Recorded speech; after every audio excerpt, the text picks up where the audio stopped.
TNPSC போட்டித் தேர்வு மாணவர்கள் அனைவருக்கும் மனமார்ந்த வாழ்த்துக்களும் பாராட்டுகளும். இந்த வீடியோவில் லோக்கல் செல்ஃப் கவர்மெண்ட் அதாவது உள்ளாட்சி அரசாங்கம் பற்றிய விவரங்களை இப்போது பார்க்கலாம் நண்பர்களே. அதாவது இந்திய அரசியலமைப்பு இந்தியன் பாலிட்டி பகுதியில் உள்ள முக்கியமான தலைப்புகளை பார்த்து வருகிறோம். அதன் அடிப்படையில் இன்றைய வகுப்பில் லோக்கல் செல்ஃப் கவர்மெண்ட் அதாவது உள்ளாட்சி அரசாங்கம் பற்றிய விவரங்களை இப்போது பார்க்கலாம். நாம் ஏற்கனவே உள்ளாட்சி அரசாங்கத்தில் உள்ள முதல் வகுப்பை பார்த்து இருக்கிறோம். அதாவது அதில் பரிந்துரை செய்யப்பட்டுள்ள 3 குழுக்களை பற்றி பார்த்திருக்கிறோம் நண்பர்களே. அதாவது Balwant Mehta committee, Ashok Mehta committee, GVK Rao committee. இந்த 3 கமிட்டிகளும் எப்போது நியமிக்கப்பட்டது, எதற்காக நியமிக்கப்பட்டது, அதனுடைய முக்கியமான பரிந்துரைகள் ஆகியவற்றை விவரமாக நாம் ஏற்கனவே பார்த்திருக்கிறோம் நண்பர்களே. பார்க்காதவர்கள் நம்முடைய யூடியூப் சேனலில் பதிவேற்றம் செய்யப்பட்டுள்ளது, பார்த்து பயன்பெறுங்கள் நண்பர்களே. அதனுடைய தொடர்ச்சியாக இப்போது 4வது பரிந்துரை கமிட்டியை இப்போது பார்க்கலாம் நண்பர்களே. அதாவது உள்ளாட்சி அரசாங்கத்தில் 4வதாக பரிந்துரை செய்துள்ள கமிட்டியானது LM சிங்வி கமிட்டி. அதாவது 1986ஆம் ஆண்டு அப்போதைய ராஜீவ்காந்தி அரசானது LM சிங்வி கமிட்டி நியமித்தது. எதற்காக நியமித்தது என்று பார்த்தால், revitalisation of panchayat Raj institution for democratic development. அதாவது ஜனநாயகம் மற்றும் வளர்ச்சிக்கான பஞ்சாயத்து ராஜ் நிறுவனங்களின் மறுமலர்ச்சி என்பதை ஆராய்வதற்காக இந்த LM சிங்வி கமிட்டியானது 1986ஆம் ஆண்டு அப்போதைய ராஜீவ்காந்தி அரசானது நியமித்தது நண்பர்களே. அது தனது பரிந்துரையை சமர்ப்பித்தது. அதில் உள்ள சில முக்கியமான பரிந்துரைகளை இப்போது பார்க்கலாம். கிராம சபையானது ஜனநாயகத்தின் நேரடி உருவம் என்று பரிந்துரை செய்தது. அதற்கடுத்து ஒவ்வொரு மாநிலத்திலும் நீதித்துறை தீர்ப்பாயங்கள் நிறுவ வேண்டும் என்றும் பரிந்துரை செய்தது இந்த LM சிங்வி கமிட்டி. அதற்கடுத்து 5வதாக தூங்கான் கமிட்டி, அதாவது தூங்கான் குழு என்று அழைக்கப்பட்ட கமிட்டி 1988ஆம் ஆண்டு நியமிக்கப்பட்டது. இது எதற்காக நியமிக்கப்பட்டது என்று பார்த்தால், மாவட்ட திட்டமிடல் நோக்கத்திற்காக, அதாவது மாவட்டத்தில் அரசியல் நிர்வாக கட்டமைப்பை ஆய்வு செய்வதற்காக நியமிக்கப்பட்டது. Examine the political and administrative structure in the district.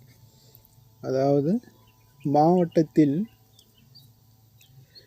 அரசியல் நிர்வாக கட்டமைப்பை ஆய்வு செய்வதற்காக இந்த தூங்கான் குழுவானது நியமிக்கப்பட்டது. இது 1988ஆம் ஆண்டு நியமிக்கப்பட்டது.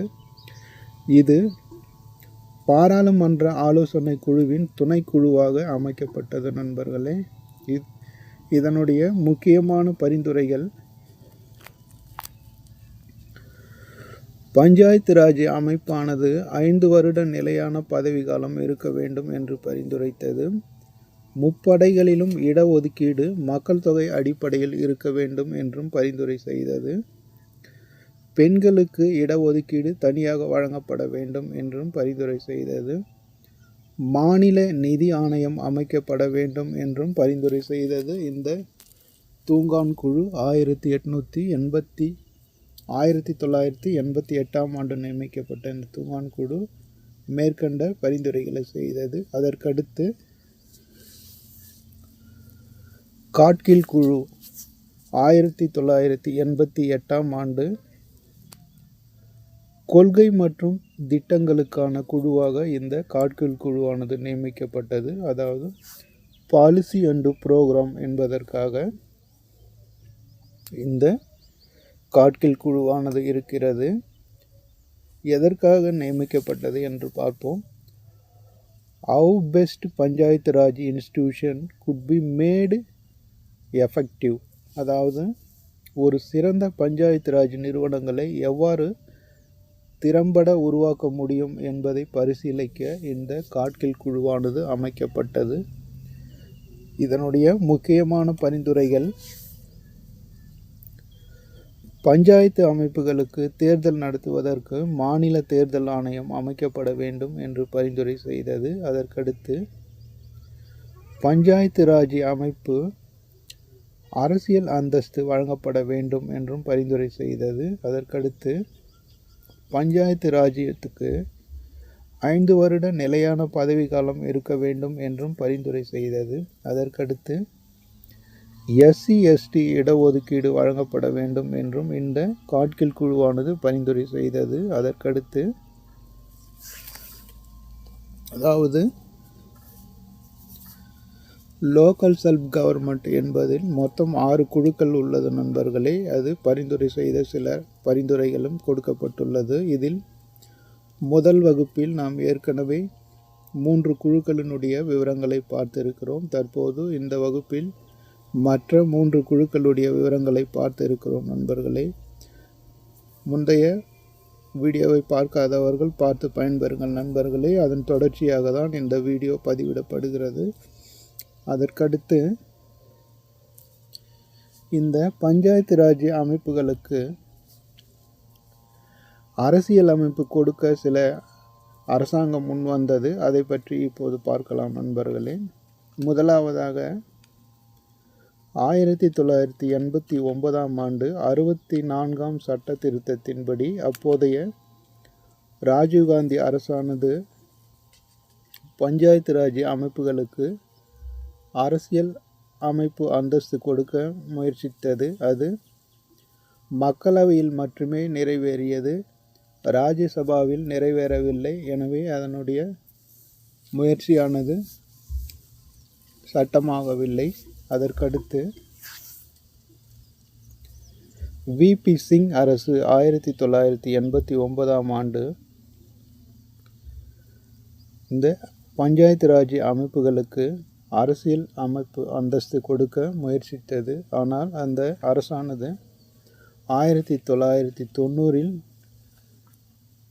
ஆட்சி கலைக்கப்பட்டதால் அந்த அரசாங்கமானது பதவி இழந்தது. எனவே அதனுடைய முயற்சியும் கை நழுவி போனது. அதற்கடுத்து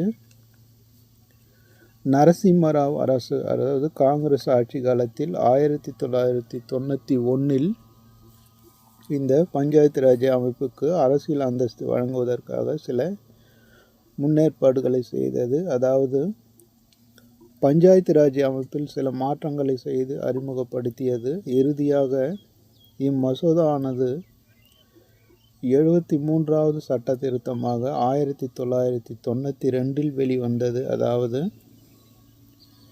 73rd Amendment Act 1992இல் இம்மசோதா வெளிவந்தது. அதற்கடுத்து ஏப்ரல் 24ஆம் தேதி 1993ஆம் ஆண்டு இந்த சட்டமானது நடைமுறைக்கு வந்தது நண்பர்களே. அதாவது பஞ்சாயத்து ராஜ் அமைப்புகளுக்கு அரசியல் அமைப்பு அந்தஸ்து வழங்குவதற்காக முயற்சித்த சில அரசுகளின் தொடர்ச்சியாக PV நரசிம்மராவ் அரசானது, அதாவது காங்கிரஸ் அரசானது 1991இல் ஏற்கனவே செய்த பஞ்சாயத்து ராஜ் அமைப்பின் மாற்றங்களை செய்து 73வது சட்ட திருத்தமாக 1992இல் அறிமுகப்படுத்தியது. அது அந்த மசோதாவானது ஏப்ரல் 24, 1993இலிருந்து நடைமுறைக்கு வந்தது நண்பர்களே. அதாவது பஞ்சாயத்து ராஜ் அமைப்புகளுக்கு அரசியல் அமைப்பு அங்கீகாரம் வழங்கப்பட்டது. PV நரசிம்மராவ் அவர்களுடைய ஆட்சி காலத்தில் 1991இல் முயற்சிகள் மேற்கொள்ளப்பட்டு 73வது சட்ட திருத்தத்தின்படி 1992இல் மசோதாவானது நிறைவேற்றப்பட்டு ஏப்ரல் 24ஆம் தேதி 1993இலிருந்து பஞ்சாயத்து ராஜ் அமைப்புகள் அரசியல் அமைப்பு அதிகாரத்தோடு செயல்பட்டு வருகிறது நண்பர்களே. இதோடு உள்ளாட்சி அரசாங்கமுடைய தலைப்புகள் முழுமை பெறுகிறது நண்பர்களே. ஏற்கனவே நாம் பார்த்து இருக்கிறோம். உள்ளாட்சி அரசாங்கம், அதாவது லோக்கல் கவர்மெண்ட்டுடைய 3 குழுக்களை பார்த்திருக்கிறோம். இப்போது 3 குழுக்கள் பார்த்திருக்கிறோம் நண்பர்களே. இந்த வீடியோவோடு பஞ்சாயத்து ராஜ்ய அமைப்பு அதாவது லோக்கல் கவர்மெண்ட் என்பதில் உள்ள பஞ்சாயத்து ராஜ்யம் என்பது நிறைவு பெறுகிறது நண்பர்களே. அடுத்த வீடியோவில் இந்தியன் பாலிட்டி பகுதியில் உள்ள அடுத்து ஒரு முக்கியமான தலைப்பை பார்க்கலாம் நண்பர்களே.